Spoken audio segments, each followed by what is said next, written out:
Umeweza kuona namna ambavyo Kelma Stole alivyoweza kufunguka vingi juu ya changamoto nyingi ambazo zimekuwa zikiendelea katika ndoa ya bibi Zuchu, na kitu ambacho alichoweza kukizungumza ni kwamba amekuwa akipitia changamoto nyingi kuweza kumuona bibi Zuchu akiingia katika hatari ambayo haiwezi kuelezeka, na leo hii ameweza kukiri na kusema kwamba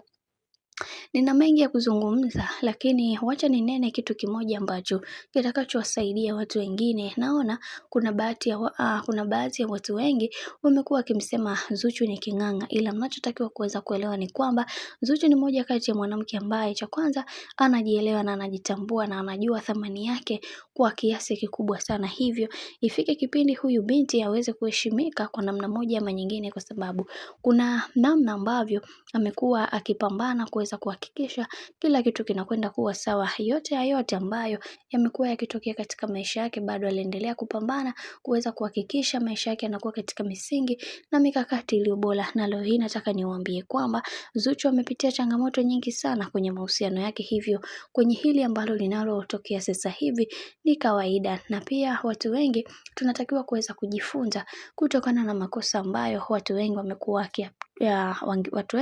wamekuwa wakiyapitia katika maisha, na tumeweza kuona wengi wao walitamani kuweza kujua vingi juu ya hiki ambacho kinachoendelea sasa. Kelma Stole aliweza kuzungumza na kusema kwamba katika kitu pekee ambacho nimekuwa nikimwonea sana bibi Zuchu huruma ni kuweza kuona anapitia mateso makubwa sana katika mahusiano na familia ya bwana mkubwa Diamond Platnumz. Imekuwa haijali kitu chochote, hiki kitu kimekuwa kikinitafuna kabisa katika maisha yangu, lakini yote ninamshukuru Mwenyezi Mungu kuweza kumfanya bibi huyu aweze kuelewa na kutambua namna ambavyo mambo yalivyo, kwani kila mtu anatamani kuweza kuona anaishi kwa amani na furaha katika kila hatua ya maisha ambayo anayoyapitia.